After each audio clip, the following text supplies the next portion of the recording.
Me expulsaram da minha própria casa, disseram que eu era um impostor. Fizeram eu renegar a minha família, e até minha mãe duvidou de mim. Mas o tempo passou, e um dia, eu voltei. Voltei, não por vingança, mas para mostrar quem era o verdadeiro herdeiro. Nada dói mais do que ser traído por quem carrega o mesmo sangue que você. Eu sempre ouvi dizer que o dinheiro revela quem as pessoas realmente são menos. Mas só entendi o verdadeiro significado dessa frase no dia em que enterrei meu pai.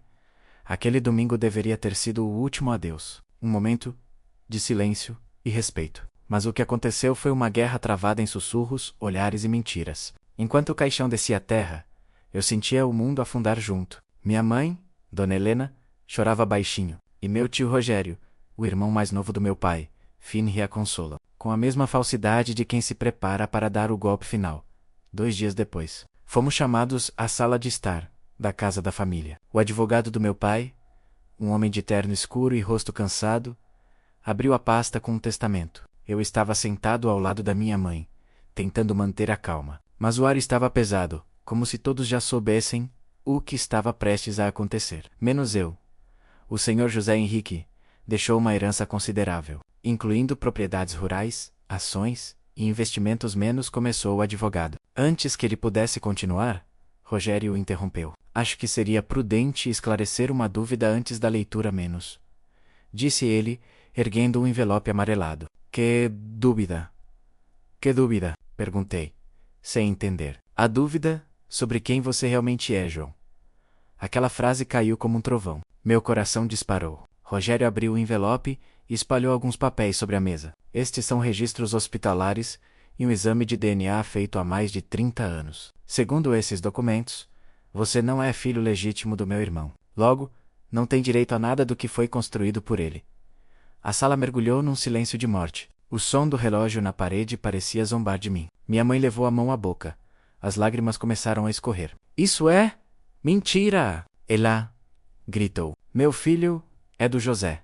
Sim, mas sua voz soava frágil, quase infantil. Rogério apenas sorriu. Então explique por que o exame diz o contrário. Ou será que você também quer que a família passe vergonha em público? Os olhares se voltaram para mim, menos alguns de pena, outros de desprezo. Eu quis me defender, mas as palavras ficaram presas na garganta. Tentei olhar para minha mãe, em busca de força, mas ela não conseguiu sustentar meu olhar. O advogado pigarreou. Desconfortável, senhores. Talvez seja melhor continuar isso, em particular. Mas Rogério bateu a mão na mesa. Particular? Particular? Depois de anos de mentiras, não todo mundo precisa saber a verdade.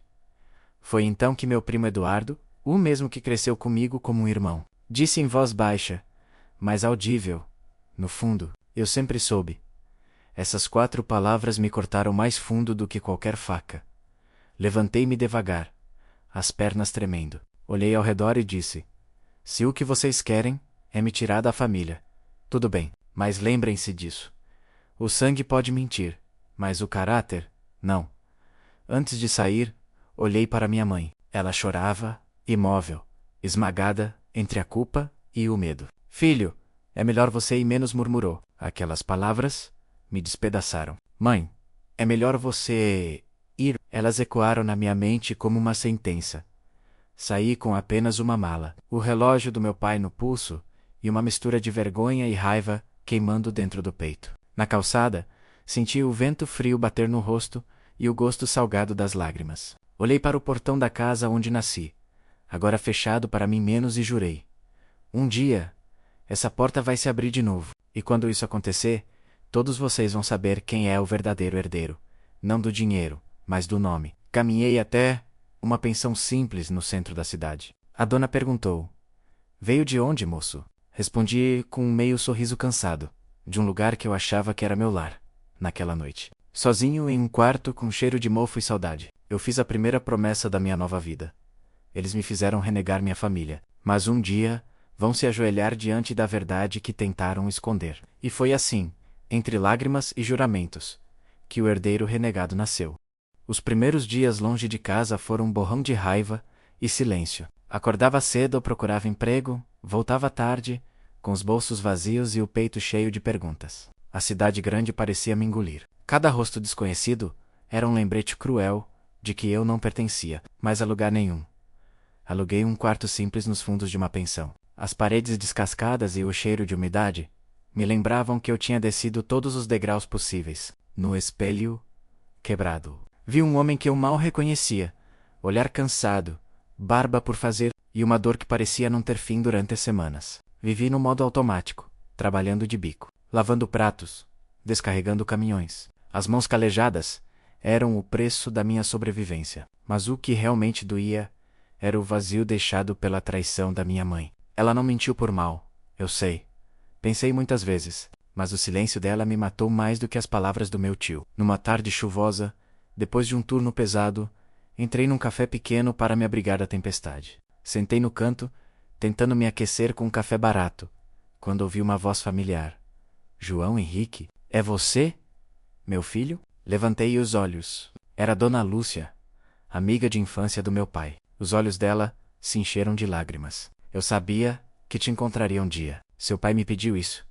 Ela tirou um envelope velho da bolsa, amarelado pelo tempo. Ele me entregou antes de morrer. Disse que só te desse se um dia o mundo virasse as costas para você. Meu coração parou. Abri o envelope com as mãos tremendo. Lá dentro havia cartas escritas à mão, caligrafia do meu pai, e cópias de documentos.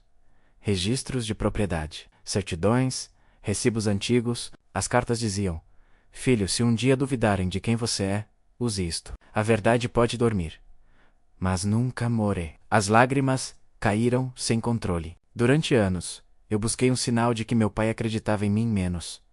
E agora ele falava do além. Aquelas provas poderiam mudar tudo, mas também poderiam colocar um alvo nas minhas costas. Naquela noite, enquanto lia e relia as cartas, percebi que uma das assinaturas nos documentos do meu tio era falsificada. Meu pai havia descoberto a manipulação antes de morrer. Talvez por isso ele tenha morrido. Um arrepio percorreu minha espinha. Comecei a juntar tudo em uma pasta e esconder sob o colchão. Dias depois, notei algo estranho. A porta do meu quarto estava entreaberta, mesmo trancada. A gaveta, onde guardava o relógio do meu pai, estava revirada. Nada foi roubado, mas tudo parecia vasculhado. Na noite seguinte, enquanto caminhava para casa, um carro preto passou devagar pela rua. Os faróis se acenderam e depois se apagaram. Senti o estômago gelar. Andei rápido, virei a esquina, menos o carro seguiu. Corri quando entrei no portão da pensão. Ele desapareceu. Fiquei horas encostado na parede, o coração disparado. Era coincidência? Ou alguém sabia sobre o envelope? 2 dias depois, recebi uma ligação sem número. Se você souber o que é bom para você, pare de mexer com o passado. A voz era masculina, fria. Antes que eu dissesse qualquer coisa, a ligação caiu. Foi a primeira vez que senti medo de verdade, mas junto com o medo veio uma certeza. Se estão me ameaçando, é porque eu estou no caminho certo. Na manhã seguinte, comprei um cofre pequeno e escondi as cartas dentro. Comecei a registrar tudo: datas, lugares, pessoas que me observavam. Trabalhava de dia, estudava à noite e investigava de madrugada. Dormia pouco, com o coração em alerta constante. A solidão se tornou minha aliada, e no meio desse deserto de incertezas, algo começou a mudar. A dor deu lugar à determinação. O medo virou estratégia. Eles me tiraram um nome, mas agora vão me dar o motivo para lutar por ele. Nessa noite, olhando pela janela do quarto simples, prometi em silêncio: pai, eu não sei até onde isso vai me levar, mas se a verdade custar minha vida, eu ainda assim vou atrás dela. E foi assim, no exílio, que a semente da vingança começou a germinar, regada por medo, saudade e coragem. O tempo tem o poder de curar algumas feridas menos, mas as cicatrizes da alma, essas só servem para lembrar o motivo pelo qual você continua lutando. 3 meses depois das ameaças, eu ainda acordava no meio da noite com o barulho de passos imaginários. Mas mesmo com medo, eu não parei. Trabalhava de garçom durante o dia, estudava à noite num curso de administração e passava as madrugadas relendo as cartas do meu pai. Elas se tornaram meu combustível. Cada palavra parecia sussurrar: continue, filho. A verdade precisa de alguém que não desista. A rotina era brutal. Dormia 4 horas por noite, comia mal e vivia com olheiras profundas. Mas a vontade de provar quem eu era me mantinha em pé, Foi durante uma dessas aulas noturnas que conheci Rafael, um professor de direito civil. Ele percebeu meu interesse por herança e sucessão e me perguntou o motivo. Contei uma versão leve da história, menos sem citar nomes, sem mencionar ameaças. Ele me olhou sério e disse: João, o mundo jurídico é cheio de lobos. Se for entrar nesse território, precisa saber morder também. Essas palavras ficaram gravadas na minha mente. E foi aí que decidi. Ia estudar direito, não apenas administração. Queria entender a linguagem dos poderosos, para poder falar com eles de igual para igual. Com o passar dos meses, consegui uma bolsa parcial numa faculdade noturna. Durante o dia, servia mesas. À noite, devorava livros de sucessão, contratos e fraudes documentais. Mas quanto mais eu aprendia, mais percebia o tamanho do buraco que meu tio cavara. Numa tarde, saindo do trabalho, encontrei novamente Eduardo, meu primo. Ele estava encostado num carro preto, o mesmo modelo que me seguira meses atrás. Ainda tentando bancar o advogado, primo. Zombou, só tentando entender o que é meu. Ele deu um passo à frente, o rosto próximo do meu. Cuidado, cuidado. Às vezes, quem cava a verdade, cai junto. E entrou no carro, arrancando com o barulho de pneus no asfalto molhado. No dia seguinte, um caminhão quase me atropelou na esquina da faculdade. O motorista disse que os freios falharam, mas o olhar dele tremia. Voltei para casa com o coração disparado. Era coincidência ou aviso? Passei a viver em alerta. Anotei cada detalhe, cada rosto estranho. E, mesmo assim, continuei estudando. Se querem me calar, é porque tem medo do que eu posso descobrir. Durante esse período recebi uma visita inesperada. Minha mãe, ela parecia mais velha, abatida. João, por favor, para com isso. Com o quê? Mãe? Com essa história. Seu tio está furioso. Disse que você está mexendo em coisas que não entende. Ele tem razão. Eu entendo muito mais do que ele imagina. Ela chorou. Eles podem te machucar. Olhei para ela e respondi: já fizeram isso quando me expulsaram. Agora só podem tentar de novo.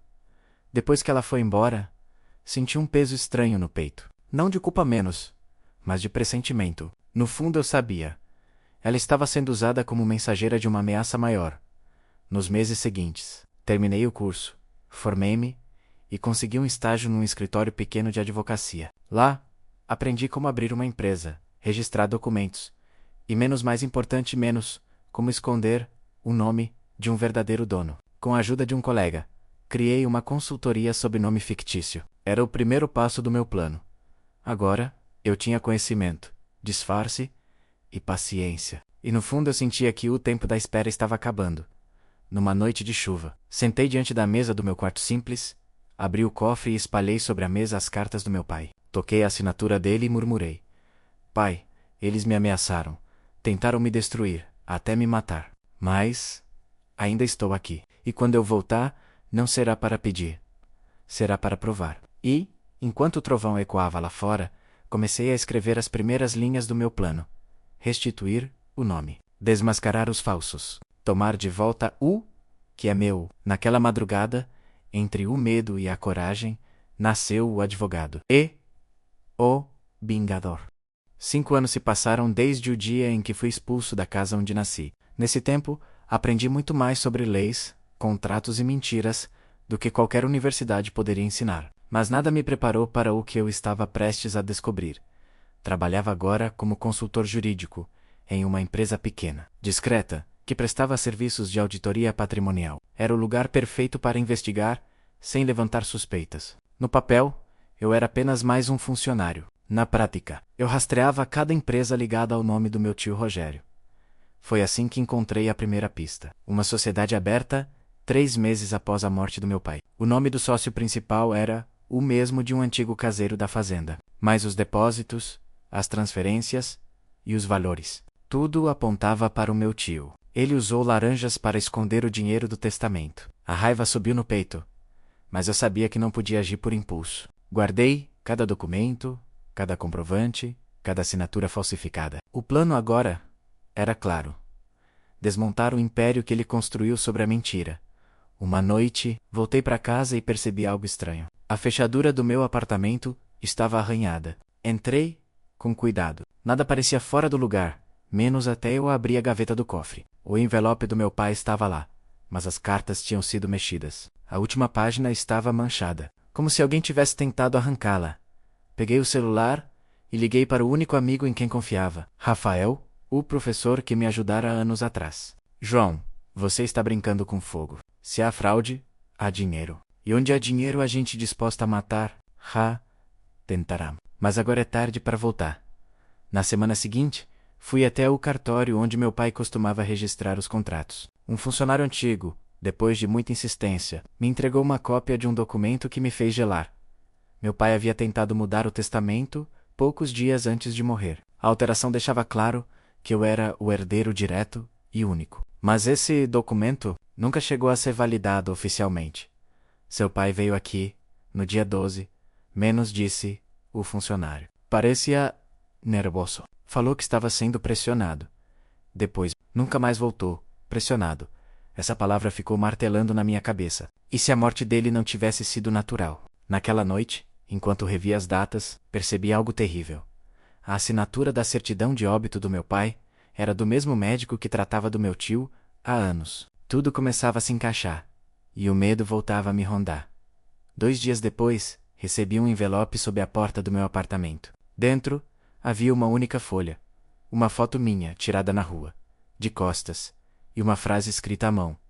A verdade mata. Meu corpo inteiro gelou. Corri até a janela, menos um carro preto estava estacionado do outro lado da rua. As luzes acenderam por um segundo e depois apagaram. Eles sabem que eu sei. Naquela noite, não dormi. Esperei o amanhecer, fechei o cofre. Coloquei os documentos em uma mochila e fui embora da cidade. Viajei para o interior, para a casa abandonada de Dona Lúcia, menos ela havia falecido meses antes. Mas o lugar ainda estava de pé. Ali, comecei a digitalizar cada prova, enviando cópias para nuvens, e-mails e contatos de confiança. Se algo me acontecesse, a verdade não morreria comigo. Enquanto o sol nascia sobre o campo, olhei para o horizonte e murmurei: Pai, agora eu sei por que te calaram. Mas eles esqueceram uma coisa. Eu sou o seu silêncio que aprendeu a falar. E naquele momento, percebi. O jogo estava prestes a virar. Eu não era mais o filho renegado. Eu era o herdeiro e o fantasma, que viria a cobrar o preço de cada mentira. O dia em que voltei para a cidade onde nasci, não foi um dia comum. A estrada parecia mais curta, mas cada quilômetro trazia de volta uma lembrança amarga, menos o portão fechado. Os olhares frios, a palavra bastardo ecoando na cabeça, mas agora eu não era mais o garoto expulso. Era o homem que trazia nas mãos o peso da verdade.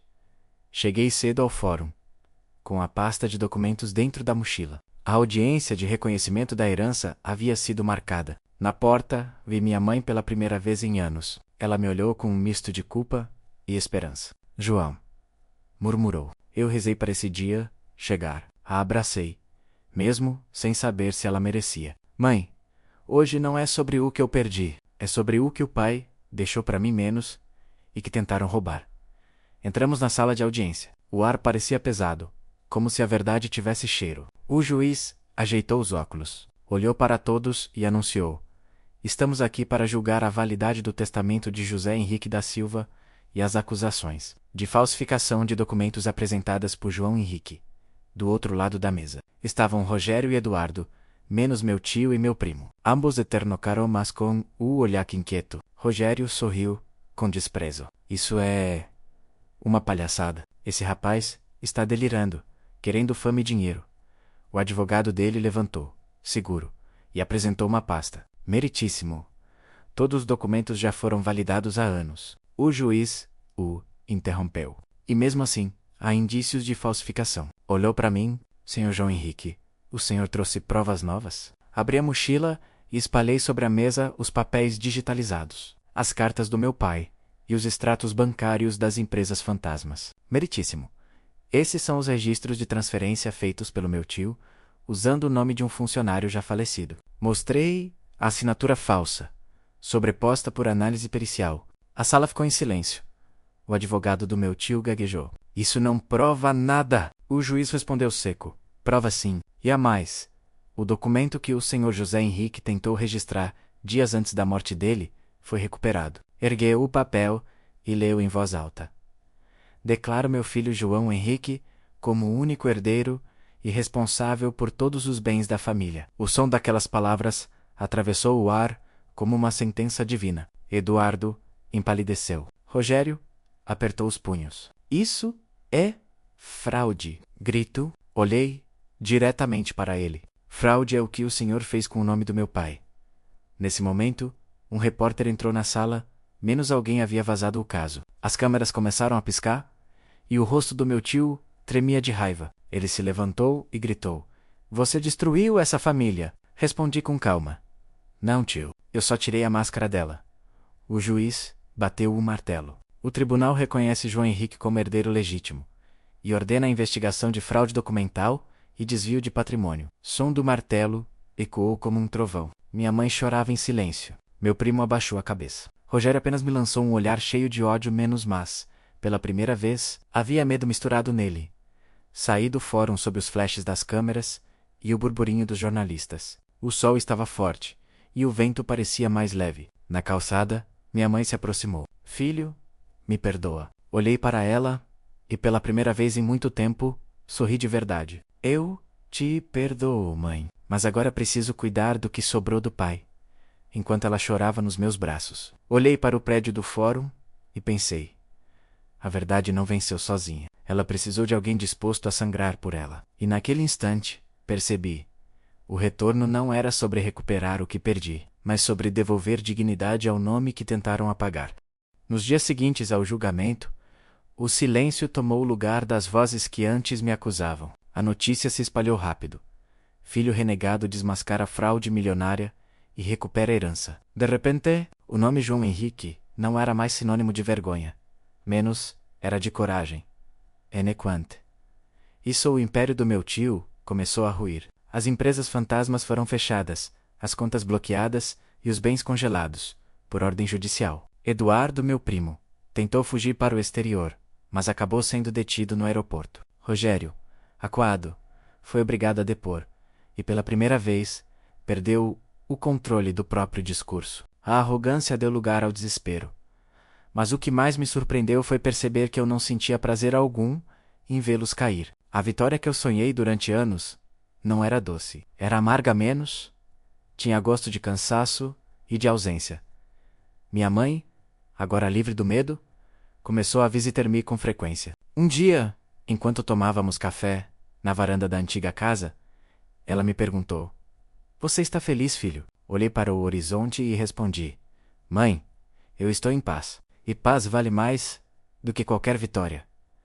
Decidi que não continuaria o processo criminal contra o meu tio. Deixei que a justiça cuidasse do resto. O perdão, percebi, era o verdadeiro golpe final, porque ele destrói o orgulho de quem esperava ver ódio, com parte da herança. Fundei a Instituto José Henrique, uma organização para ajudar jovens sem oportunidades a estudarem direito e administração. Queria que outros aprendessem a lutar pela verdade menos, mas com sabedoria, não com sangue.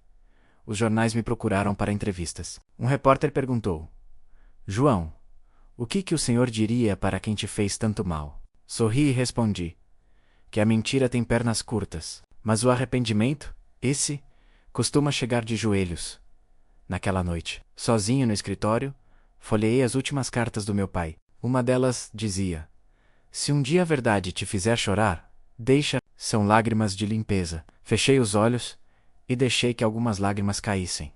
Não de dor, mas de libertação. Eles caíram, mas eu me levantei, sem precisar empurrar ninguém. E foi assim que percebi: o verdadeiro herdeiro não era o dono dos bens. Era aquele que herdou o caráter. O tempo passou. E com ele, o barulho da vingança foi silenciado pela voz calma da verdade. Hoje, a antiga fazenda da família voltou a florescer. As terras estão verdes outra vez. E o vento que sopra pelos campos não traz mais o peso da mentira, menos apenas o som leve de recomeço.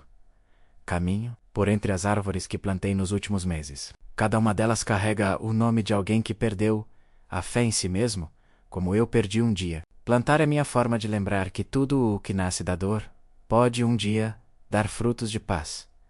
Minha mãe vive comigo agora. O tempo curou o que as palavras feriram. Às vezes, ela me observa em silêncio, com aquele olhar de quem quer pedir desculpas, mas já não precisa. O perdão, aprendi, não se diz menos se demonstra.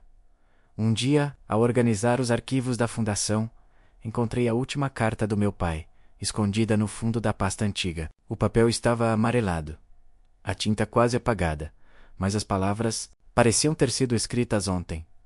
Filho, não herde o meu dinheiro, herde a minha coragem. O verdadeiro herdeiro não é quem recebe, mas quem continua o que foi interrompido. Fechei os olhos e senti algo mudar dentro de mim. Durante anos, achei que minha luta era contra meu tio, contra a injustiça, contra o destino. Mas no fundo, eu lutava contra o medo.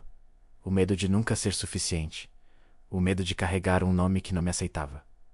Agora, finalmente, entendo o que meu pai quis dizer. Ser o verdadeiro herdeiro é honrar a memória sem carregar o ódio. É construir onde antes havia ruína. É devolver à vida o que a mentira tentou roubar.